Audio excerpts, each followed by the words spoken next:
Bismillahirrahmanirrahim. Assalamualaikum warahmatullahi wabarakatuh. Alhamdulillahi ala ihsani wa syukru lahu ala taufiqihi wa amtinani. Asyhadu an la ilaha illallah wahdahu la syarika lahu ta'ziman li sya'nih. Wa asyhadu anna Muhammadan abduhu wa rasuluhu da'ila ridwanih. Allahumma salli alaihi wa ala alihi wa ashabihi wa ikhwanih. Hadirin hadirat yang dirahmati Allah Subhanahu wa taala, kita lanjutkan bahasan kita dari kitab Al-Adabul Mufrad karya Al-Imam Al-Bukhari rahimahullahu taala. Bab berikutnya, babul malis salih lil mar'is salih. Bab harta yang baik untuk orang yang baik pula. Harta yang baik untuk orang yang baik pula.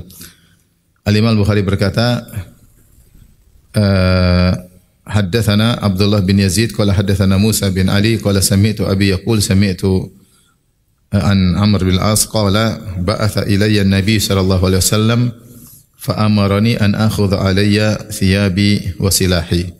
Rasulullah SAW mengutus utusan kepadaku, memerintahkan aku untuk mengambil bajuku dan senjataku.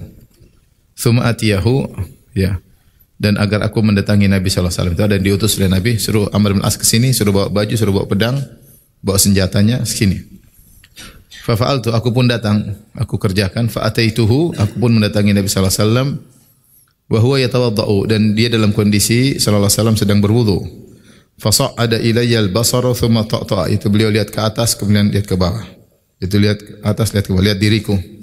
Thumma qala, kemudian Rasulullah berkata, ya Amr, inni uridu an ab'athaka ala jaishin. Ya Amr, sungguhnya aku ingin mengutusmu menjadi pemimpin suatu pasukan. Fayughnimukallah, maka Allah akan berikan kau ghanimah, yaitu kau akan menang dan kau akan dapat ghanimah. Wa arghabu laka raqbatan minal mali salihah, dan aku ingin kau dapat bagian dari harta, bagian yang baik untukmu. Qultu inni lam uslim raqbatan fil mal. Ini Amr bin As baru saja masuk Islam, ya. Dia mungkin baru beberapa bulan masuk Islam. Dan kita tahu Amr bin As dulu adalah gembongnya orang-orang musyrikin. Juru bicaranya Abu Jahal dulu Amr bin As. Dutanya Abu Jahal. Makanya ketika para sahabat berlindung di Raja Najasyi di Habasyah, maka yang diutus untuk juru bicaranya Abu Jahal untuk memprovokasi Raja Najasyi adalah Amr bin As. Orang yang sangat cerdas, ya. Oleh karenanya dialah yang juga nanti menjadi juru bicaranya Muawiyah, ya. Ketika terjadi pertikaian antara Ali dengan Muawiyah, juru bicara Ali adalah Abu Musa Al-Asy'ari, juru bicaranya Muawiyah Amr bin As, dan dialah sang penakluk Mesir. Mesir dahulunya dijajah oleh Romawi sampai hampir 700 tahun dengan kezaliman yang ada di sana. Kemudian tersebarnya kesyirikan. Kemudian mereka tidak tahu bahasa Arab, mereka bahasa Egypt. Kemudian ditaklukkan oleh Amr bin As, maka sekarang berubah semuanya bisa bahasa Arab. Sekarang Islam tersebar di sana. Jasanya siapa? Amr bin As radhiyallahu anhu. Tapi dia baru masuk Islam beberapa bulan. Kemudian Rasulullah SAW suruh dia jadi pemimpin perang. Kalau tidak salah perang Zatus Salasil. Dan yang menakjubkan, anggota pasukannya ada Abu Bakar, ada Umar, ada orang-orang yang sudah lama masuk Islam. Kisah panjang tentang Amr bin As, tapi Rasulullah SAW tahu orang ini orang hebat. Rasulullah SAW memuliakan beliau, baru masuk Islam disuruh jadi apa? Pemimpin pasukan perang. Bahkan ketika dia dalam pasukan perang, dia mau sholat, banyak orang tidak mau sholat belakang dia karena baru masuk mu'allaf, baru masuk Islam. Tapi bilang saya pemimpin, jadi imam, karena aturannya yang pemimpin pasukan yang dia apa? Imam. Intinya ketika Rasulullah bilang, wahai Amr, saya ingin jadikan kau pemimpin pasukan dan saya ingin kau dapat bagian harta yang halal. Dan Allah memenangkan engkau dalam peperangan, nanti ada bagian ghanimah kau dapat. Maka kata Amr bin As, ini lam uslim ragbatan fil mal. Saya ini masuk Islam bukan karena berharap harta. Innama aslamtu ragbatan fil Islam. Tapi saya itu masuk Islam karena senang dengan Islam. Fa akuna ma'a Rasulillah sallallahu alaihi wasallam, aku berharap senang dengan Islam sehingga aku bisa bersama Rasulullah sallallahu alaihi wasallam. Ya. Ya Amr, ni'mal malu salih lil mar'i salih. Wahai Amr, sungguhnya sebaik-baik harta yang baik jika dimiliki oleh seorang yang soleh pula. Ya, seorang yang soleh pula. Di sini tentang kisah Amr bin As radhiyallahu taala anhu. Amr bin As yang sangat benci kepada Nabi dahulunya, bahkan dalam riwayat dia mengatakan, orang yang paling saya benci adalah Muhammad. Kalau saya bisa bunuh dia, saya akan bunuh dia. Kemudian jadilah Rasulullah adalah orang yang paling saya cintai. Saking cintanya Amr bin As kepada Nabi, saya tidak bisa melihat wajah Nabi lama-lama. Seandainya kau suruh saya mensifati wajah Nabi, saya tidak mampu, karena begitu mengagungkan siapa? Rasulullah sallallahu alaihi wasallam, Amr bin As. Ya. Makanya ketika Amr bin As masuk Islam, dia mengatakan, Rasulullah, saya mau Islam tapi walakinni asyarid. Saya punya syarat. Kata Rasulullah, silakan bikin syarat. Kata dia, anjuk farali, agar Allah ampuni aku dosa-dosaku yang telah lalu. Karena dia tahu dosanya banyak. Dia tahu dosanya banyak. Maka Rasulullah mengatakan, amma ta'lam ya Amr, anal islama yahdimu makana qablahu. Tidakkah kau tahu ya Amr, bahwasanya Islam menghapuskan dosa-dosa sebelumnya? Wa anal hajja yahdimu makana qablahu, dan haji juga menghapuskan dosa-dosa sebelumnya. Wa anna taubata tahdimu makanat qablaha, dan taubat akan menghilangkan dosa-dosa sebelumnya. Wal hijrah tahdimu makana qablah, hijrah juga akan menghapuskan dosa-dosa sebelumnya. Maka Amr masuk Islam, kemudian dimuliakan oleh Nabi, beberapa bulan kemudian disuruh jadi pemimpin pasukan. Tapi di sini Rasulullah SAW memanggil Amr bin As. Dan Rasulullah SAW sudah memberi kabar gembira bahwasanya yughnimukallah, Allah akan buat kau menang. Kau pasti menang perang ini dan kau akan pasti dapat apa? Ghanimah. Maka saya ingin kau ke sini ikut pasukan perang, pemimpin pasukan perang supaya kau dapat ghanimah. Maka Amr menceritakan, ini Rasulullah, saya masuk Islam bukan cari harta, ya. Jadi dia menunjukkan ketulusan niatnya. Ini boleh ya, tidak ada masalah. Saya ke sini bukan cari harta. Saya cuma ingin masuk Islam, senang Islam, ingin bisa bersama Anda wahai Rasulullah. Ya, karena sebagian orang masuk Islam karena harta. Sebagaimana kata Anas bin Malik radhiyallahu anhu, sebagian orang masuk Islam karena harta, lama kelamaan Islam lebih mereka cintai daripada harta. Adapun Amr bin As, dia sejak awal masuk Islam bukan karena harta. Dia orang terpandang, dia mungkin orang kaya. Saya datang sini bukan masuk ingin harta ya Rasulullah, tapi karena ingin Islam dan ingin bersama Anda.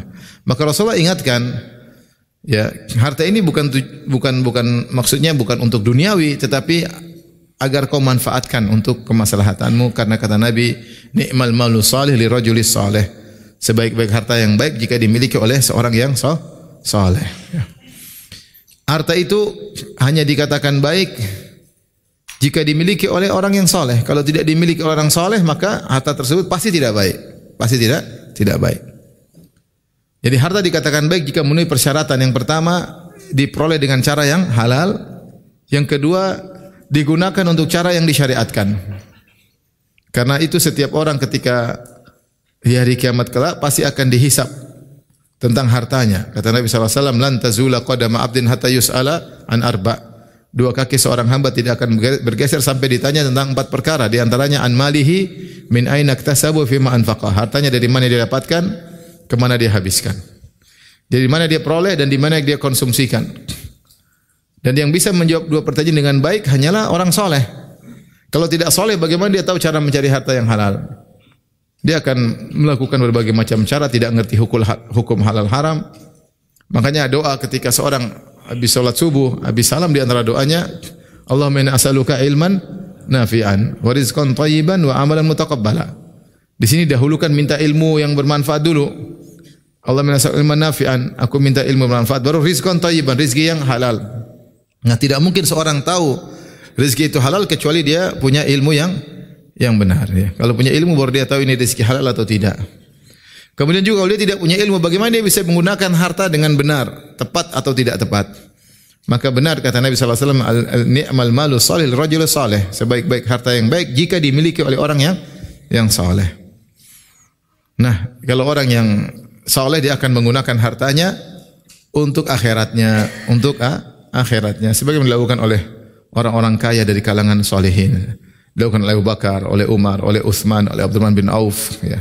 Para saudagar-saudagar, para dermawan-dermawan, sebagaimana para nabi sebelumnya, Nabi Daud, Nabi Sulaiman, ya, yang mereka menggunakan potensi Harta yang mereka miliki semua untuk akhirat. Itulah yang dinasihatkan kepada Qarun, wa bataghi fima atakallahu daral akhirah wa la tansa nasibaka minad dunya. Wahai Qarun, gunakanlah apa yang Allah berikan kepadamu untuk akhiratmu. Tapi Qarun tidak mau. Qarun tidak mau. Seorang yang cerdas kalau dia diberi kenikmatan harta, maka dia optimalkan untuk mencari kedudukan yang tinggi di akhirat. Jika tidak, maka harta tersebut hanya akan menyusahkannya pada hari kiamat kelak. Menyusahkannya. Oleh karenanya Rasulullah SAW memotivasi dengan mengatakan, la hasada illa fitnatain. Tidak ada hasad kecuali pada dua orang. Yang pertama orang berilmu, yang kedua rajulun atahullahul mal wa huwa yusallituhu ala halakati fil haq. Seorang yang Allah berikan harta, kemudian dia gunakan untuk jalan kebenaran. Dia gunakan jalan kebenaran. Makanya sahabat-sahabat miskin cemburu kepada sahabat-sahabat kaya. Mereka bilang, ya Rasulullah, dhahaba ahlud duthuri bil ujuri. Ya Rasulullah, orang kaya telah bawa pahala banyak. Kami salat, mereka salat, kami puasa, mereka puasa. Masalahnya mereka sedekah, kami tidak bisa. Kami sedekah, mereka sedekah, kami tidak bisa. Wa yatasaddaquna bi fuduli amwalihim. Mereka bisa bersedekah, kami tidak bisa. Maka Rasulullah kasih tahu caranya agar bisa menyaingi mereka, berzikir. Inna likulli tasbihatin sadaqah. Tasbih sedekah, tahlil sedekah, takbir sedekah, tahmid sedekah, bantu orang sedekah, dan seterusnya. Akhirnya para sahabat miskin banyak bertasbih, banyak berzikir, banyak. Ternyata yang kaya juga dengar, mereka juga berzikir. Akhirnya yang para miskin datang lagi, ya Rasulullah, sami'u ikhwanuna. Teman-teman kami yang kaya sudah dengar hal ini. Mereka tetap bersedekah, kami enggak bisa. Kami salat, mereka salat, kami puasa, mereka puasa, kami berzikir, mereka juga berzikir. Mereka sedekah, kami tidak bisa. Di situ Nabi berkata, "Dzalika fadlullahi yu'tihi may yasha." Itulah kemuliaan Allah. Allah berikan kepada siapa yang Allah kehendaki. Maka saya sering sampaikan, di antara hikmah dakwah Nabi sallallahu alaihi wasallam, di awal dakwah Nabi dipertemukan sama orang kaya. Allah takdirkan Nabi bertemu dengan orang kaya. Karena dalam dakwah butuh biaya. Dakwah butuh biaya, jihad butuh biaya. Enggak ada biaya susah. Nabi ditakdirkan menikah dengan janda kaya raya. Siapa? Khadijah radhiyallahu anha. Yang kata Nabi, wa wasatni bimaliha. Dia bantu aku dengan seluruh hartanya. Khadijah radhiyallahu anha yang tidak pernah dilakukan oleh istri Nabi yang lain. Sehingga Nabi selalu ingat-ingat Khadijah. Kemudian Rasulullah ditakdirkan punya orang dewasa masuk Islam pertama, Abu Bakar As-Siddiq, yang juga sangat kaya raya, yang akhirnya beli budak-budak, di antaranya Bilal dia beli. Merdeka. Nabi tidak bisa. Bilal disiksa, Nabi tidak bisa bantu. Akhirnya Abu Bakar yang turun tangan yang beli. Dan dengan sebab Abu Bakar, maka ada orang-orang kaya masuk Islam, di antaranya Utsman bin Affan, Abdurrahman bin Auf. Masuk Islam dari tangan Abu Bakar As-Siddiq. Ya. Maka dalam dakwah itu diperlukan dua sosok yang penting. Pertama yang satu berilmu, yang kedua yang berduit. Ya, dua-dua ini pionir dalam dakwah. Maka siapa yang diberi kesempatan untuk memiliki harta, maka gunakanlah hartanya untuk berdakwah di jalan Allah. Dan sebenarnya mengatakan dakwah adalah bagian dari jihad fisabilillah, ya. Dan kalau secara umum pahala dilipat gandakan 10 kali lipat, setiap amal soleh digandakan minimal 10 kali lipat. Tidak ada satu amal soleh pahalanya satu. Kata Allah, man ja'a bil hasanati falahu asyru amsalihha. Siapa yang melakukan kebaikan akan dapat 10 kali lipat pahalanya. Kalau dosa satu maksiat satu dosa. Kalau kebaikan satu kebaikan 10 pahala minimal. Ya. Kecuali infak fisabilillah. Infak fisabilillah minimal 700. Minimal 700. Mathalul ladzina yunfiquna amwalahum fisabilillah kamathali habbatin ambatat sab'a sanabila fi kulli sumbilatin mi'atu habbah. Wallahu yudha'ifu liman yasha'u wallahu wasi'un alim. Dalam surat Al-Baqarah. Kata Allah, perumpamaan orang berinfak di jalan Allah seperti seorang menanamkan biji, satu biji kemudian menumbuhkan 7 bulir, satu bulir menumbuhkan 100 biji. Berarti satu biji jadi 700 biji. Ini untuk infak fisabilillah minimal 700 kali lipat. Lebih daripada itu, wallahu yudha'ifu liman yasha, dan Allah melipat gandakan siapa yang Allah kehendaki. Jadi kalau yang punya harta, manfaatkan untuk jihad fisabilillah, di antara untuk berdakwah di jalan Allah, menyebarkan sunnah, membantah syubhat-syubhat yang orang-orang ateis, orang-orang kafir yang bikin syubhat tentang Islam dibantah. Ini infak, pahalanya besar. Infak pahalanya besar. Ini hanya dilakukan oleh orang-orang yang saleh.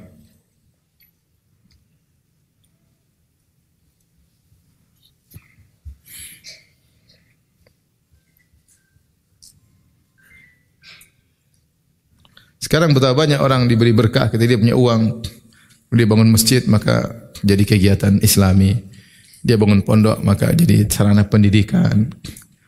Masya Allah, dia bikin aplikasi bermanfaat. Masya Allah, orang kalau punya duit dia bisa berinovasi. Kalau nggak punya duit, ya kasih ide.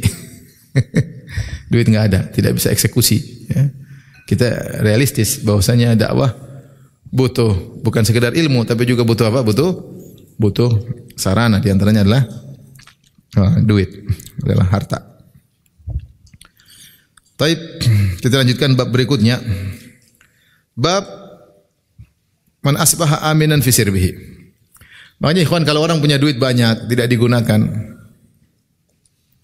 maka dia akan celaka. Uang itu hanya menjadi bumerang bagi dia pada hari kiamat kelak. Uang itu akan menjadi bumerang hari kiamat kelak. Kalau harta dia gunakan senang-senang dia untuk beli apa yang dia mau, semakin beban banyak dia akan dihisap oleh Allah pada hari kiamat kelak. Makanya mengenai harta, ada 3 mazhab secara umum di kalangan para sahabat mensikapi harta. Mazhab yang pertama, mazhab mayoritas, jumhur ulama, jumhur sahabat, mayoritas. Bahwasanya harta kalau sudah bayar zakat, sudah ditunaikan kewajiban, maka silakan dinikmati, tidak jadi masalah. Selama pada perkara-perkara yang dibolehkan. Ini mazhab. Ya, yang penting infak wajib sudah ditunaikan, sisanya dia mau senang-senang, boleh. Ini boleh. Mazhab kedua adalah mazhabnya Umar bin Khattab dan juga mazhabnya Abdurrahman bin Auf. Umar bin Khattab memandang ya bahwasanya harta ya kalau digunakan untuk kesenang-senang selalu, maka ini mengurangi jatah di akhirat. Mengurangi jatah di akhirat.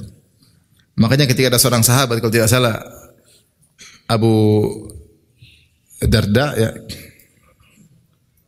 dia keluar, dia bawa uang, kata Umar, mau kemana? Saya ingin beli daging buat istriku. Kata Umar bin Khattab, afakullama ishtahaita syai'an ishtaraitahu? Apakah setiap kau ingin sesuatu terus kau beli? Saya khawatir ini termasuk apa, thayyibatun ujjilat lana, adalah kebaikan-kebaikan yang disegerakan bagi kita sehingga mengurangi jatah di akhirat. Ada dalam surat Al-Ahqaf Allah berfirman, wa yauma yu'radul ladzina kafaru 'alan nari adhabatum tayyibatikum fi hayatikumud dunya wastamta'tum biha. Ketika orang-orang kafir di akhirat kelak dipaparkan pada neraka jahanam, maka dikatakan kepada mereka, adhabtum tayyibatikum fi hayatikumud dunya. Kalian telah menghilangkan kesenangan-kesenangan kalian di dunia, sudah selesai. Di akhirat enggak ada lagi kesenangan. Wastamta'tum biha. Ketika di dunia kalian senang-senang, jatah kalian sudah kalian ambil, gampangnya demikian. Al-yauma tujzauna adzabal huni, sekarang kalian akan diazab. Jadi dikatakan kepada orang kafir, kalian telah mengambil jatah kalian di dunia senang-senang, di akhirat enggak ada. Ayat ini dipahami oleh Umar bin Khattab radhiyallahu anhu, dan kita tahu siapa Umar, orang sangat alim. Siapa yang bersenang-senang di dunia mengurangi jatahnya di mana? Di akhirat. Ini berat juga ini. Ini juga dipahami oleh Abdurrahman bin Auf. Abdurrahman bin Auf ketika dia mau buka puasa dalam Sahih Bukhari, dia buka puasa. Dihidangkan, dia puasa, dihidangkan untuk iftar. Ketika dia buka, dia ingat temannya Mus'ab bin Umair. Dia ingat Mus'ab bin Umair. Kata dia, Mus'ab bin Umair meninggal dalam kondisi miskin. Tidak ada dia tinggalkan kecuali burdah, itu kain. Ketika dia meninggal dalam perang Uhud, tidak ada harta dia kecuali sebilah kain, selembar kain. Kalau kita gunakan in ghattayna bihi rijlaihi bada ra'suhu. Kalau kita gunakan in ghattayna biha rijlaihi bada ra'suhu. Kalau kita gunakan burdah tersebut untuk menutup kakinya, kepalanya kelihatan. In ghattayna biha ra'sahu badat rijlahu. Kalau kita gunakan tutup kepalanya, kedua kakinya kelihatan. Lantas dibukakan bagi kita dunia, kemudian dia sudah meninggal, dan wa huwa khairun minni, kata Abdurrahman bin Auf, Mus'ab lebih baik daripada aku. Padahal Mus'ab meninggal tahun ketiga Hijriah, Abdurrahman bin Auf masih terus hidup sampai Rasulullah meninggal, dia masih hidup. Masih banyak beramal. Dia mengatakan wa huwa khairun minni, dan Musa lebih baik daripada aku. Kemudian futihalana dunia, kemudian dibukakan bagi kita dunia. Dan saya khawatir dunia ini adalah perkara-perkara yang disegerakan bagi kita, yaitu mengurangi jatah di mana, di akhirat. Kemudian Abdullah bin Auf pun menangis dan menangis dan menangis, dia tidak jadi buka puasa. Ini mazhab kedua dari kalangan para sahabat. Mazhab ketiga lebih kencang lagi, yaitu mazhabnya Abu Dzar Al-Ghifari. Abu Dzar Al-Ghifari memandang seorang tidak boleh menikmati hartanya kecuali kebutuhan mendesak. Lebih dari itu kembalikan Baitul Mal. Dan dia semangat, dia datang ke orang-orang, dia tegur, enggak boleh, sampai ditentang oleh sebagian sahabat. Dia memahami firman Allah dalam surat At-Taubah, "Walladzina yaknizuna adh-dhahaba wal-fiddata wa la yunfiqunaha fi sabilillah fabashshirhum bi'adzabin alim." Yauma yuhma 'alaiha fi nari jahannam fatukwa biha jibahuhum wa dhuhuruhum wa junubuhum wa dhuhuruhum hadza ma kanaztum li anfusikum fadhuqu ma kuntum taknizun. Ada dalam Al-Qur'an Allah mengatakan, sungguhnya orang-orang yang menyimpan emas dan perak kemudian tidak diinfakkan di jalan Allah, maka beri kabar mereka akan disiksa dengan azab yang pedih. Sungguhnya emas dan perak itu akan digunakan menyiksa mereka pada hari kiamat kelak, dipanaskan lalu disetrikakan ke jidat mereka, ke lambung mereka, ke pundak mereka. Inilah balasan bagi kalian yang menyimpan harta kalian. Ini ayat sebenarnya turun bagi orang-orang ahlul kitab yang tidak mengeluarkan apa? Zakat. Para ulama memahami ini bagi orang yang tidak mengeluarkan zakat. Abu Dzar memahami tidak. Ini umum. Jadi khilaf tentang memahami ayat ini. Kata Abu Dzar, pokoknya harta berlebihan simpan-simpan nanti jadi alat penyiksa pada hari kiamat. Pakai seperlunya, lebih kembalikan ke Baitul Mal. Ini berat. Tapi ini saya katakan bagaimana sikap para sahabat dahulu terhadap harta, yaitu ternyata tidak satu pandangan. Umar agak mending. Kata Umar, jangan setiap kau punya harta pingin suatu beli. Jangan, kata Umar, jangan. Setiap kau beli, ini mengurangi jatahmu di akhirat. Oleh karena para ulama dahulu mengatakan bahwasanya Khadijah radhiyallahu anha tidak dibukakan bagi dia dunia, kemudian dia meninggal. Kenapa? Agar pahalanya di akhirat sempurna. Berbeda dengan istri-istri Nabi yang lain. Nabi sudah ke Madinah, kemudian sudah jadi pemimpin, kepala negara di Madinah. Adapun Khadijah meninggal dalam kondisi Nabi lagi susah-susahnya. Kenapa? Agar pahalanya sempurna. Sama Mus'ab bin Umair. Islam belum jaya, kemudian dia meninggal dunia. Dalam kondisi sangat di puncak miskin, sampai tidak punya harta yang ditinggal kecuali sebilah kain yang tidak cukup untuk menutup tubuhnya untuk kain kafan. Ya. Adapun yang dibawakan harta, menurut Umar bin Khattab, kalau digunakan untuk foya-foya, senang-senang, hanya mengurangi jatah di mana, di akhirat. Saya pilih pendapat mayoritas sahabat. Yang penting sudah bayar zakat, kita boleh senang-senang, tapi tadi ketika ada pendapat lain, baik pendapat Umar dan Abdurrahman bin Auf atau pendapat Abu Dzar Al-Ghifari, hendaknya kita waspada. Bahwasanya ketika kita membelanjakan harta kita, jangan buat foya-foya. Kalau bisa yang bermanfaat. Karena kita semua akan ditanya dengan dua pertanyaan, dari mana kau dapatkan harta, ke mana kau infakkan. Jadi tidak selalu kita beli. Pingin beli mobil Ferrari, beli. Yang penting saya sudah bayar zakat. Ya, tapi ini berlebihan. Ya. Ingin makan ini, oke, sesekali oke, jangan tiap hari. Selalu ingin. Makanya Umar tadi mengatakan, afa kullama ishtahaita syai'an ishtaraitahu. Memang kau punya uang, tapi apakah setiap kau ingin satu kau harus beli?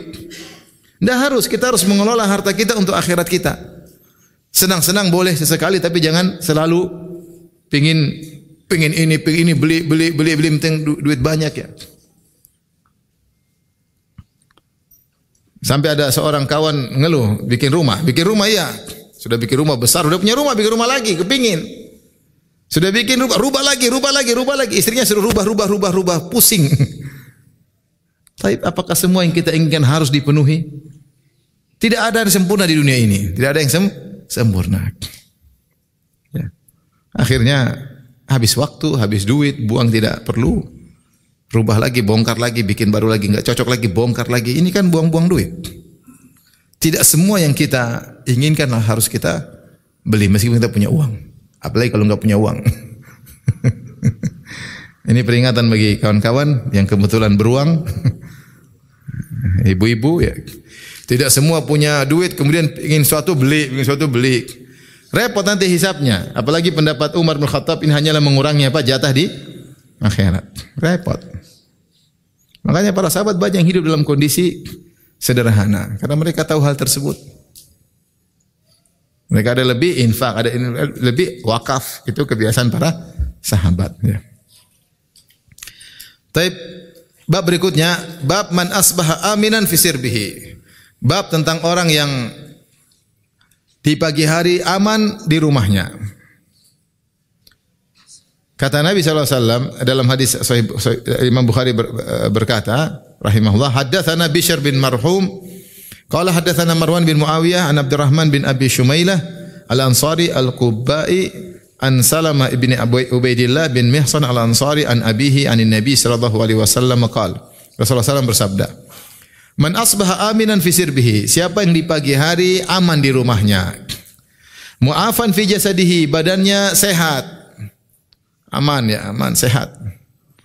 Indahu ta'amu yaumihi, makanan hari ini sudah ada. Alhamdulillah. Bisa pagi bisa beli nasi kuning, siang bisa beli nasi kapau. Malam bisa beli apa? Steak, aman. Fa ka'annama hizat lahu dunya, seakan-akan dunia telah didatangkan baginya seluruhnya. Rasulullah menjelaskan tentang kenikmatan yang luar biasa yang jika seorang di pagi hari mendapatkannya berarti dia sudah dapat dunia seluruhnya. Sehat, aman dulu, kemudian sehat, punya makanan hari itu selesai. Besok urusan lainnya. Ya, ini sudah seakan-akan dunia sudah dia dapatkan. Memang sudah dunia apalagi yang mau cari? Memang kalau mau makan seminggu sekalian, jatah seminggu dia makan kan enggak mungkin. Dia hanya bisa makan buat jatah sehari tersebut. Yang penting sehat, aman, selesai. Ini 3 kenikmatan yang sering kita rasakan namun tidak kita hargai. Tidak kita hargai. Kalau diurutin, kenikmatan yang paling besar adalah keamanan. Setelah keamanan kemudian kesehatan. Setelah kesehatan baru kemudian apa? Makanan. Kalau enggak aman percuma, mau sehat, mau kaya, mau duit banyak, kalau enggak aman percuma. Cuma negeri enggak aman. Kita punya duit, mau ke sana takut, mau ibadah takut, mau bikin pengajian takut. Apalagi di rumah sudah enggak aman. Di rumah takut diomelin istri, enggak aman. Udah enggak aman. Di dalam rumah enggak aman, di luar enggak aman. Aman itu penting. Orang merasa aman itu kenikmatan luar biasa. Ya. Makanya di antara doa zikir pagi petang, Allahumma amin rawati, ya. Wastur aurati wa amin rawati. Ya Allah, tutuplah aurat-auratku, ya halal yang buat aku malu, wa amin rawati, dan amankanlah jiwaku. Kemudian di antara doa Nabi juga adalah Allah ma'afini fi sam'i, Allah ma'afini fi basari, Allah ma'afini fi badani. La ilaha illa anta. Ini baca 3 kali pagi dan petang. Ya Allah, berilah afiah, keselamatan bagiku pada pendengaranku, pada penglihatanku, pada jasadku. Al-mu'afat, keselamatan al-afiyah. Sehat dan bisa digunakan untuk yang baik, bukan yang haram. Percuma sehat telinga tapi buat dengar musik. Percuma sehat mata tapi melihat yang haram. Percuma sehat badan bugar tapi untuk waliyadzubillah maksiat. Minal afiyah, minta keselamatan dari sisi sehat dan dari penggunaannya untuk yang halal. Ya, karena 3 kenikmatan ini kenikmatan yang luar biasa ya. Dan di antara doa zikir pagi petang Nabi, Allahumma nas'alukal afiyata fid dunya wal akhirah. Ya Allah, aku mohon keselamatan bagiku di dunia maupun di akhirat. Allahumma nas'alukal afwa wal afiyata fi dini wa dunyaya wa mali wa ahli. Ya Allah, aku mohon kepada Engkau ampunan dan keselamatan terkait dengan agamaku, terkait dengan duniaku, terkait dengan keluargaku, terkait dengan hartaku. Hartaku semoga selamat, kalau ada kesalahan semoga dimaafkan, keluargaku pun demikian, agamaku, duniaku. Minta afiah.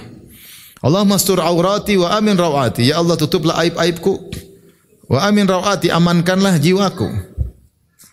Allahumma hafadni min baini yadayya. Allah, jagalah aku dari depanku, wa min khalfi, dari belakangku, wa an yamini, jagalah aku dari kananku, wa an shimali, jagalah aku dari kiriku, wa min fawqi, dan jagalah aku dari atasku, wa a'udzubika wa a'udzu bi 'azamatika min an uqtala min tahti. An uqtala min tahti. Aku berlindung dengan keagunganmu agar aku tidak diserang dari bawah. Ini doa zikir pagi petang. Mungkin di antara kita sudah ada yang hafal, tapi perlu dibaca dengan penghayatan. Doa itu kalau tidak dibaca dengan penghayatan, mungkin sulit dikabulkan. Ya, makanya Nabi berkata, "Ud'ullaha wa antum muqinuna bil ijabah wa alamu anna Allah la yastajibu du'aan min qalbin ghafirin lahin." Berdoalah kepada Allah dalam kondisi optimis akan dikabulkan. Ketahuilah bahwasanya Allah tidak mengabulkan doa orang yang hatinya lalai. Doa zikir pagi petang itu luar biasa isinya banyak. Cuma karena kita sudah hafal, terkadang kita baca sambil melamun. Pikiran kemana-mana. Harusnya kita baca dengan tenang, pelan-pelan, kita hayati, kita resapi. Bahkan di antara sunnah Nabi, kalau terkadang Nabi mengulangi doa sampai 3 kali. Karena idza da'a da'a thalathan, kata Ibnu Mas'ud radhiyallahu anhu. Adalah Nabi kalau berdoa sampai mengulangi 3 kali. Apa peresapan, permintaan, permohonan. Jadi dalam doa zikir pagi petang kita minta kesehatan, minta keamanan, minta kecukupan.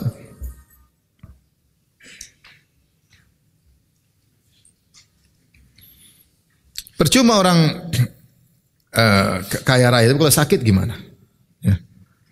Sebenarnya ada orang kaya raya luar biasa, punya kebun luas, punya harta banyak, tapi dia sakit, tidak boleh makan ini, tidak boleh makan ini. Kemudian dia di atas rumahnya dilihat ada tukang kebun, kerja keringat-keringat, kemudian makan enak-enak. Coba saya seperti dia. Yang ini kaya raya, ini enggak boleh, ini enggak boleh, ini enggak boleh, sakit, darah tinggi, gula naik, jantung. Yang miskin di bawah makan gorengan, makan. Karena dia enggak kolesterol karena sehat. Kaya tapi kalau enggak usaha percuma. Ada orang, saya pernah cerita kawan, ada orang dia kerja keras supaya dia bilang saya pengin kaya, kalau udah kaya pengin makan enak. Begitu dia kaya dia sakit, subhanallah. Dia kaya sakit. Sudah kerja keras sampai kerja banting tulang, begadang semua. Begitu kaya sakit. Enggak bisa nikmati banyak kenikmatan. Jadi kesehatan itu luar biasa. Kesehatan itu kata orang nikmat. Kesehatan adalah mahkota yang dipakai oleh seorang sehat, namun tidak ada yang bisa melihatnya kecuali orang sakit. Kesehatan itu mahkota yang dipakai oleh seorang, namun tidak ada yang bisa melihatnya kecuali orang apa? Sakit. Mahkota. Dia sendiri yang saya tidak merasakan hal tersebut, tidak mensyukuri hal tersebut. Keamanan pun demikian. Kita alhamdulillah tanah air kita aman. Coba lihat negara-negara yang tidak aman. Ngeri. Mau aktivitas enggak bisa, berdagang juga enggak bisa, dakwah enggak bisa, ibadah enggak bisa. Ya. Makanya Allah juga menyebut tentang kenikmatan aman. Fa idza tma'nantum, kalau kalian sudah tenang. Ya, wa aqimus shalah, didirikan salat. Kalau enggak tenang susah. Ya, kalau enggak tenang susah. Mau dakwah juga susah. Dan selanjutnya. Oleh karenanya seorang kalau diberi kesehatan di pagi hari, aman, ada makanan, ketahuilah dunia semuanya telah Anda miliki. Untuk hari itu sudah selesai. Ya. Bangun pagi, alhamdulillah sehat. Aman, istri tidak ngomel, aman.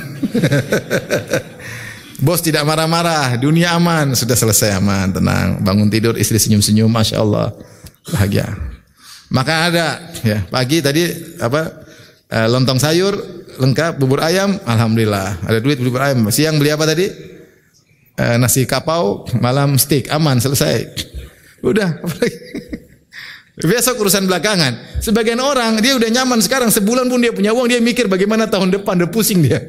Gimana tahun depan? Kau aja tahun depan belum tentu hidup, nah mikir terlalu jauh. Sehingga dia tidak nikmati yang ada di depan dia, sekarang mikir nanti pada rezeki belakangan. Ya, bukannya kita ngawur dalam mengkonsumtif, enggak, tapi ya kalau sudah ada syukuri dulu yang ada. Nah, di depan dia tidak syukuri, mikir gimana nanti kalau bulan depan, gimana, udah pusing sendiri. Kalau pikiran sudah tidak normal, hormon keluar tidak beres, akhirnya kolesterol, asam urat, darah tinggi, cepat mati. Makanya ibu jangan suka ngomel sama suami. Kalau ibu ngomel sama suami, hormonnya nggak beres nanti itu. Ngomel beres, cepat bikin mati suami. Hati-hati. Makanya kalau ada Taruhlah ada makanan, misalnya ada kambing, di depan dia makan banyak rumput, tapi di bawah ada singa, dia enggak bisa makan. Takutan ada singa di depan dia, mati akhirnya. Depan dia ada makanan, tapi dia enggak aman. Jadi alhamdulillah aman, sehat. Kalau sakit-sakit sedikit itu ringan lah. Asam urat sedikit aman, alhamdulillah. Masih bisa jalan ya, alhamdulillah. Sakit-sakit encok-encok sedikit sudah biasa, udah tua semua sinyal bunyi. Tet semua bunyi. Dikit-dikit bunyi, sedikit-sedikit apa? Bunyi. Itu namanya sudah tua. Ada kawan telepon, "Dok, saya enggak apa-apa kok tiba-tiba kaki saya sakit. Kayaknya saya enggak ngapa-ngapain." Kata dokter, "Sakit enggak perlu ngapa-ngapain, tidak perlu ada sebab kalau sudah tua seperti itu."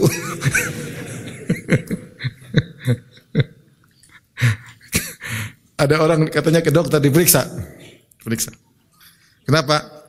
Ya ini karena sudah tua. Ini umur sudah tua diperiksa. Ini biasa darah tinggi segini, ini karena sudah tua biasa. Kolesterol 200 lebih, ya biasa ini sudah tua begini Pak. Ini normal kalau sudah tua. Gula 100 sekian kalau udah umur segini ini biasa karena sudah tua. Dia marah. Dokter ini semua sudah tua. Yang benar dong. Ini juga marah-marah ini juga karena sudah tua. Ada faktor U mau diapain? Faktor U. Saya sudah jaga makanan tetap aja sakit. Itu namanya faktor U. Onderdil sudah aus. Kayak mobil kalau udah tua kan buka dikit bunyi krek, buka dikit krek, sudah semua bunyi. Dia enggak, udah tua, udah waktunya ganti. Coba saya kejadian ada teman saya kejadian naik mobilnya teman rusak semua. Dia bilang, "Ustaz, mobil ini semuanya bunyi. Buka ini bunyi, cuma satu yang enggak bunyi, klakson," katanya. Udah tua, mobil tua mau diapain?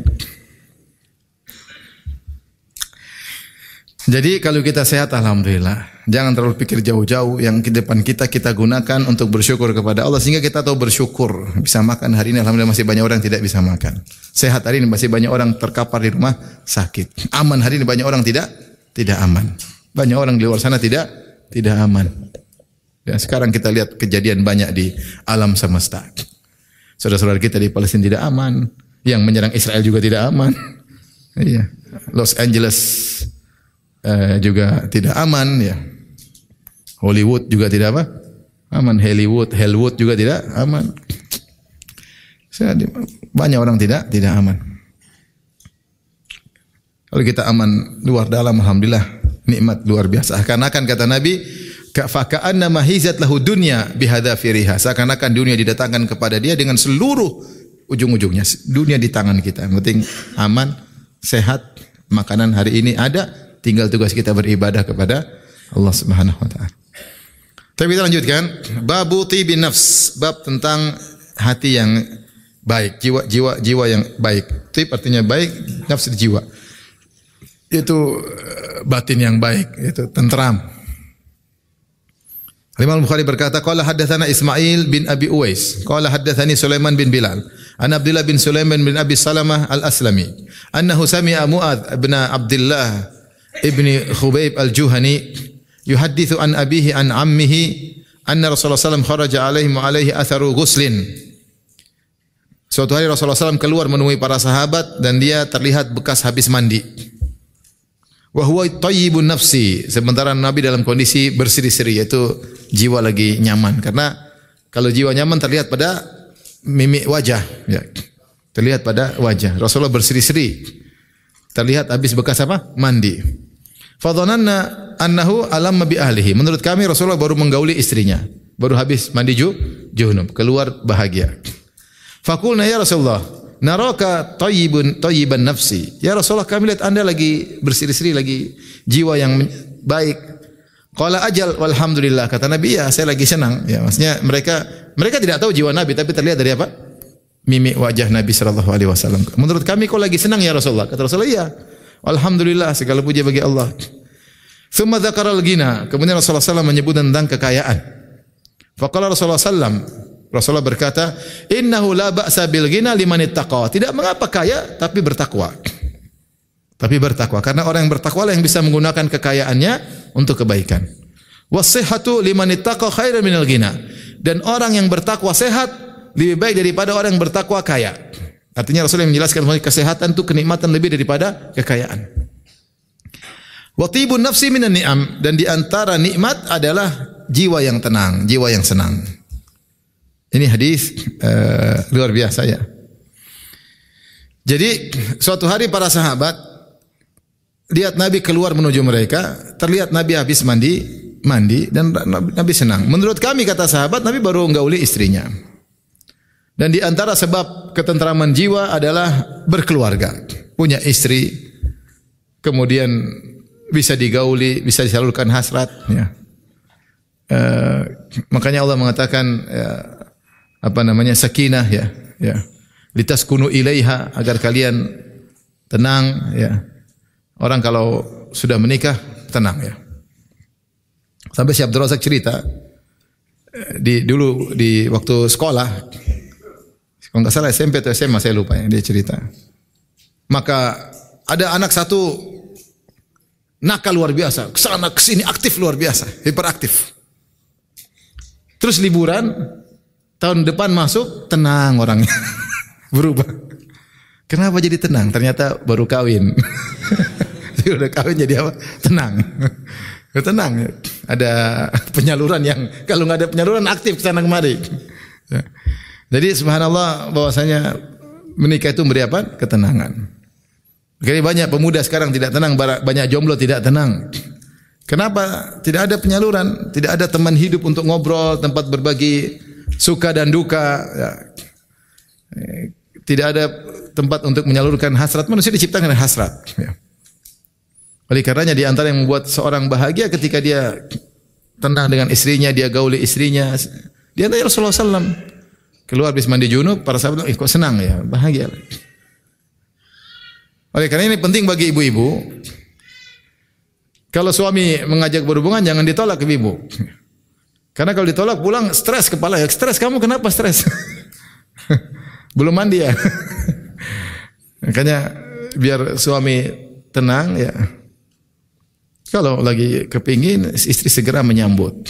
Di antara cerita nyata, saya punya kawan pengacara, subhanallah. Dia menangani kasus keluarga. Ada seorang wanita datang kepada dia. Cerita bahwasanya dia sudah tidak datangi istrinya didatangi lagi oleh suaminya bertahun-tahun. Suaminya tidak lagi mau datangi dia. Entah sudah 8 tahun, saya lupa berapa tahun. Jadi padahal mereka sudah berkeluarga, sudah punya anak, entah nanya 2 atau 3 saya lupa. Akhirnya wanita ini berkata, saya juga yang salah sih Pak. Jadi dia ngaku sama teman saya juga salah. Jadi mereka dulu kerja kalau nggak salah luar negeri, sama-sama sibuknya, terus punya anak 2 atau 3. Suatu hari suaminya ingin berhubungan dengan dia bilang, saya capek mas, capek, letih. Tapi suaminya sabar. Besoknya suaminya minta lagi, saya capek mas, capek kerja, karena kerja. Besok lagi suaminya, sampai entah berapa kali suaminya marah, tidak mau datangi, sampai sekarang tidak mau datangi dia. Ya kalau suami tidak datang istri, sangat mungkin dia kemudian jajan di luar kalau bahasa kita. Ya.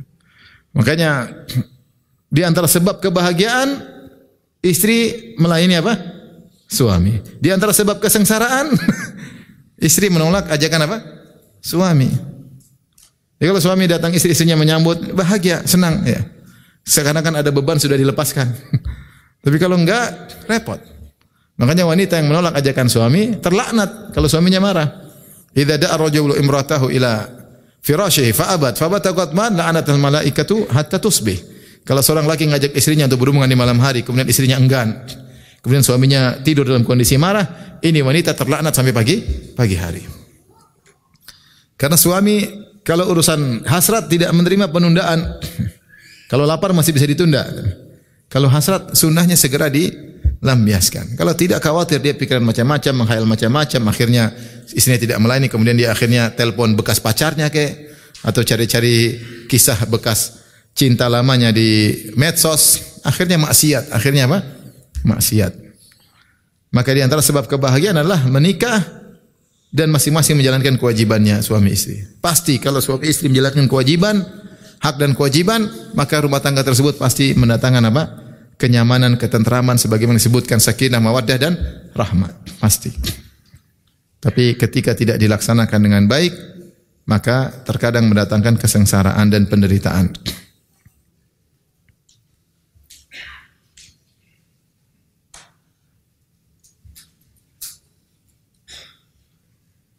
Kemudian summa dzukiral ghina. Kemudian di depan Nabi para sahabat berbicara tentang kekayaan. Tentang kaya bagaimana ya Rasulullah, summa dzukiral ghina disebut tentang kekayaan. Kata Rasulullah SAW, innahu la ba'sa bil ghina liman ittaqa. Kata Nabi, kaya enggak apa-apa. Yang penting bertakwa. Kalau kaya tidak bertakwa berbahaya. Kata Allah, kalla innal insana la yatgha ar-ra'ahu istaghna. Ketahuilah manusia melampaui batas ketika dia memandang dirinya sudah kaya. Orang kalau sudah kaya melampaui batas, ya. Sombong, angkuh, semena-mena, ingin memuaskan seluruh keinginannya, ingin coba sana coba sini. Kalau enggak bertakwa seperti itu, maka kalau tidak bertakwa, harta dipegang orang tidak bertakwa sangat berbahaya. Sangat berbahaya. Yang harusnya digunakan untuk ketaatan malah digunakan untuk maksiat, ya. Dan apalagi harta tersebut digunakan untuk ketakwaan maka luar biasa. Kemudian disebutkan tentang kesehatan, maka Rasulullah SAW bersabda, "Was-sihhatu liman ittaqa khairun minal ghina." Kesehatan bagi orang yang bertakwa lebih baik daripada kekayaan. Ini dalil bahwasanya nikmat sehat lebih afdal daripada nikmat kekayaan. Benar atau tidak, ikhwan? Orang kaya tapi kalau sakit percuma. Kalau sakit mau ngapa-ngapain sudah enggak bisa. Aktivitas tidak bisa sempurna. Apalagi sampai nginap di rumah sakit, susah. Mau jalan sedikit ngos-ngosan, sakit sana sakit sini, enggak bisa menikmati kenikmatan meskipun dia kaya raya. Tapi kalau sehat, meskipun mungkin uangnya terbatas, dia bisa menikmati kehidupan. Jalan dengan sigap, kesana kesini dengan mudah, kuat. Nikmat sehat lebih afdal daripada nikmat kekayaan bagi yang bertakwa. Maka ini isyarat bagi kita untuk menjaga kesehatan kita. Karena sehat kalau bagi orang bertakwa bisa potensi untuk meraih pahala yang banyak. Perlu kesehatan. Ya, orang taklim perlu kesehatan, dakwah perlu sehat. Ya, mengurusi rumah tangga, cari nafkah buat anak istri butuh sehat, berbakti sama orang tua butuh apa? Sehat. Haji umrah juga butuh apa? Sehat. Ya, butuh kesehatan. Maka di antara kalau kita lagi olahraga, niatkan untuk ini, bahwasanya saya sehat untuk bisa beraktivitas, untuk bisa beribadah kepada Allah. Itu tujuannya. Bukan untuk yang lain, ya. Ya. Bukan untuk yang lain. Kalau misalnya ikut fitness ya supaya sehat, bukan untuk pamer body, jalan sana sini pamer body, bikin fitnah bagi lelaki, bagi wanita, dan bikin fitnah bagi bencong juga. Bagi homoseks juga bikin fitnah. Kalau badan sehat ya untuk kuat, ya, bukan untuk dipamer-pamer apa? Bodinya, bikin fitnah. Ya. Tidak ada masalah, ya. Yang penting niat untuk apa? Sehat, ya. Karena dengan kesehatan tadi kata Nabi, was-sihhatu liman ittaqa khairun minal ghina. Ini perkataan yang agung dari Nabi. Sehat bagi orang bertakwa lebih baik daripada orang kaya bertakwa. Orang kaya bertakwa. Menunjukkan sebagaimana kekayaan bisa dioptimalkan untuk kebaikan, kesehatan juga. Antum kalau disuruh pilih sehat, uang terbatas atau kaya tapi sakit. Pilih mana? Pilih kaya tapi sakit. Memang mata duitan. Jelas lebih enak sehat meskipun uang terbatas daripada kaya tapi apa? Sakit-sakitan. Mau kemana-mana nggak enak rasanya, makan nggak bisa, ini nggak bisa. Ya. Tapi ini syarat bahwasanya sehat itu adalah nikmat yang bisa dioptimalkan untuk melakukan banyak kebaikan. Kemudian Rasulullah mengatakan, watibun nafsi minan ni'am. Dan di antara kenikmatan anugerah adalah jiwa yang nyaman, jiwa yang tenteram. Jadi jiwa yang tenteram ini kenikmatan tersendiri. Kenikmatan tersendiri. Bagaimana cara jiwa yang tenang? Ya, harus dengan bertakwa kepada Allah Subhanahu wa taala. Tidak disyaratkan orang jiwa tenang harus kaya, tidak disyaratkan orang jiwa tenang harus sehat, tidak harus. Makanya Rasulullah menyebutkan tentang nikmat kaya tidak mengapa, nikmat saya tidak mengapa. Rasulullah menyebutkan nikmat tenangnya jiwa tersendiri. Bahwasanya tenangnya jiwa itu tidak harus kaya, tenang jiwa juga tidak harus apa? Sehat secara fisik. Yang penting batinnya sehat, yang penting batinnya kaya. Ya, adapun benar kita tidak ragukan bahwasanya kekayaan harta sebab kebahagiaan, benar. Makanya Rasulullah mengatakan inna minas sa'adah, di antara kebahagiaan adalah al-baitul wasi', rumah yang luas. Al-markabul hani, kendaraan yang menyenangkan. Ini sebab kebahagiaan. Ya, sebab kebahagiaan. Tapi tidak syarat orang bahagia harus rumah besar, luas. Tidak syarat orang bahagia harus punya mobil yang mewah. Betapa banyak orang punya mobil mewah, rumah besar, tidak bahagia, tidak bahagia. Sampai harus narkoba supaya bisa bahagia, harus maksiat, harus berzina supaya bisa bahagia. Ya, harus menyibukkan diri dengan kenikmatan, karena tidak ada kebahagiaan, tidak ada kebahagiaan. Di rumahnya tidak bahagia, pengen keluar terus. Rumah gede tapi pengen keluar rumah terus. Apa faedahnya kalau gitu? Tidak syarat. Orang bisa bahagia meskipun miskin, orang bisa bahagia meskipun apa? Meskipun sakit. Tapi memang benar kekayaan, kesehatan sarana untuk bahagia, namun bukan harus. Maka Rasulullah SAW menyebutkan tentang tibun nafs, yaitu ketenangan jiwa secara tersendiri, nikmat tersendiri, selain nikmat sehat maupun nikmat kekayaan. Tapi kita lanjutkan hadis berikutnya. Imam Bukhari berkata, qala akhbarani Ibrahim bin al-Munzir qala haddatsana ma'an an Muawiyah an Abdurrahman bin Jubair bin Nufair an abihi an Nawas bin Sam'an al-Ansari annahu sa'ala Rasulullah sallallahu alaihi wasallam anil birri wal itsm. Hadis sudah lewat. Rasulullah ditanya tentang apa itu kebajikan, apa itu dosa. Faqala al-birru husnul khuluq. Kebajikanlah akhlak yang mulia, wal itsmu ma hakka fi nafsihi. Dan dosa adalah yang mengganjal di hatimu, di dirimu, wa karihta an yatali alaihin nas, dan kau tidak suka orang tahu. Apa kaitannya dengan bab ini, bab tibun nafs dengan ketenangan jiwa? Seakan-akan Imam Bukhari ingin menyampaikan, kalau ingin jiwa tenang jangan maksiat. Kalau orang maksiat pasti hatinya gelisah. Makanya dikatakan, apa itu dosa? Ma hakka fi nafsika wa karihta an yatali alaihin nas. Al-ithmu ma hakka fi nafsika, yaitu yang mengganjal di hatimu dan kau tidak ingin orang tahu. Oleh karenanya seorang ingin tenang, ya, hati tentram, tenang, kemana-mana nyaman, jangan maksiat. Kapan kita timbul gelisah kalau kita maksiat? Takut ketahuan lah, takut terbongkar aib lah, kita merasa jauh dari Allah Subhanahu wa taala. Itu tidak bisa kita hindari. Kalau kita bermaksiat tidak segera bertobat, kita akan merasa jauh dari Allah. Kalau kita merasa jauh dari Allah, mana ada ketenangan? Mustahil tenang. Mustahil tenang. Tapi kalau kita sudah ikut SOP, prosedur, pagi kita bangun, salat subuh, zikir pagi petang, ada sedikit baca Quran misalnya, cengkrama dengan tunaikan hak istri, ngobrol sama istri seperlunya, menyenangkan dia, kemudian kita pergi cari nafkah, tenang. Ya.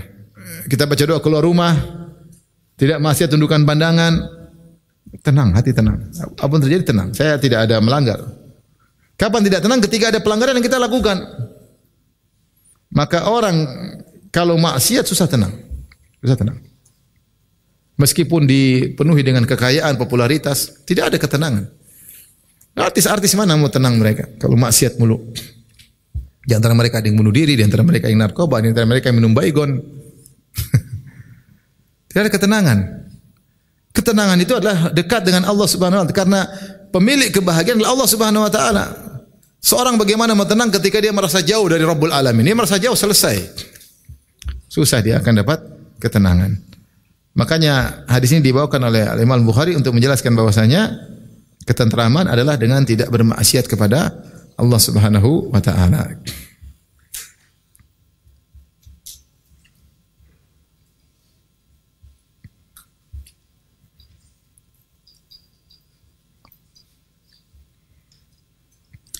Taib, dua hadis lagi kita baca secara cepat biar lanjut ya.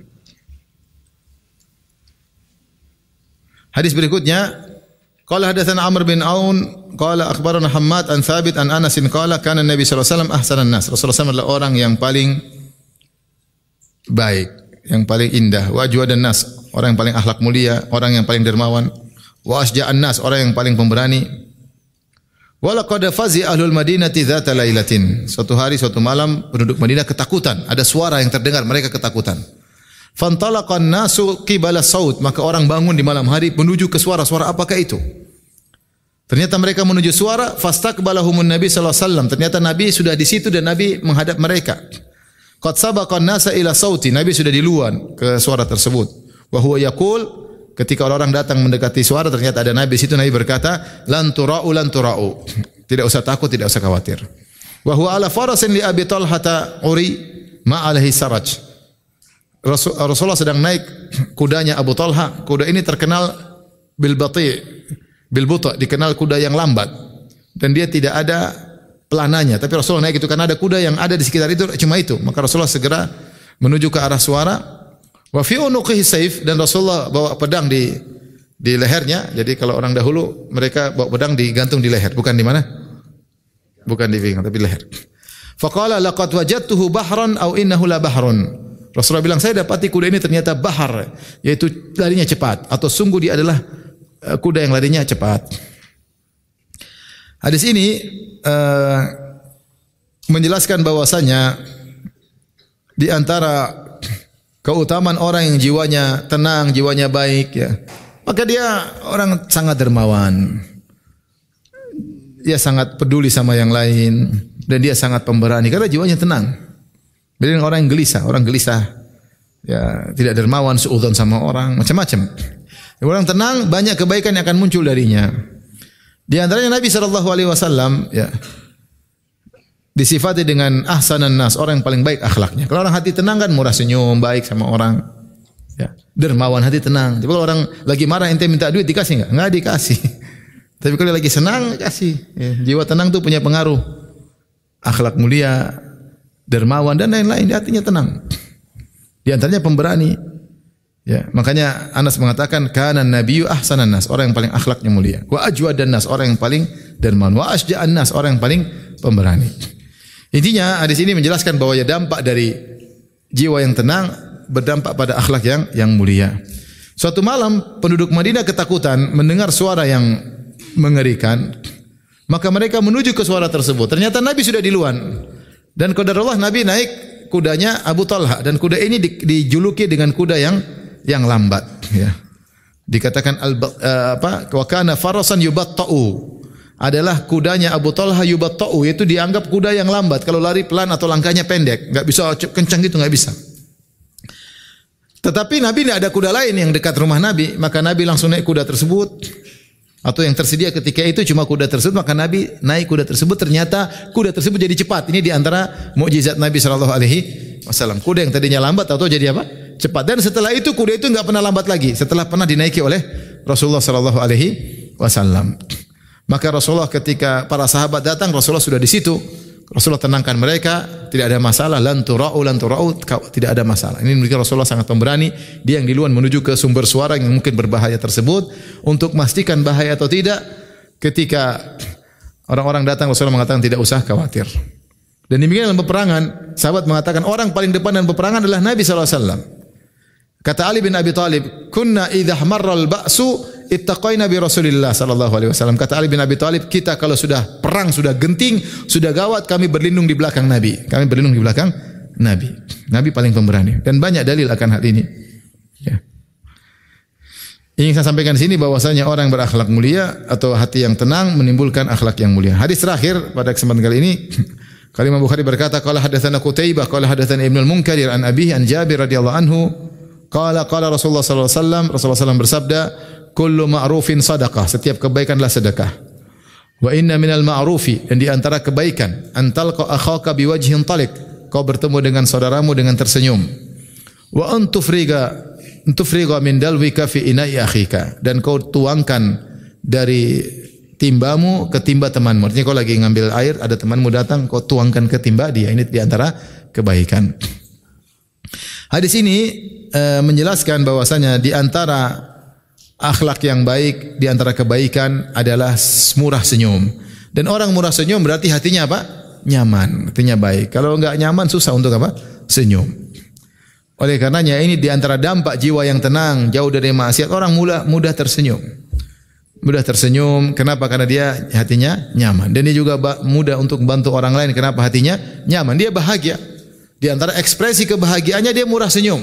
Di antara ekspresi kebahagiaannya dia mudah bantu orang lain. Tapi kalau dia pusing sendiri, ya mana mau senyum? Dia pusing sendiri, mana ngurusin orang lain? Dia pusing sendiri, lagi pusing. Jiwa lagi tidak tenang.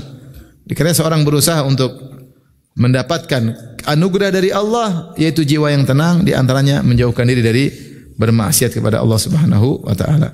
Tapi demikian saja kajian kita, insyaallah kita lanjutkan pada kesempatan berikutnya. Wallahu taala alam bisawab. Assalamualaikum warahmatullahi wabarakatuh.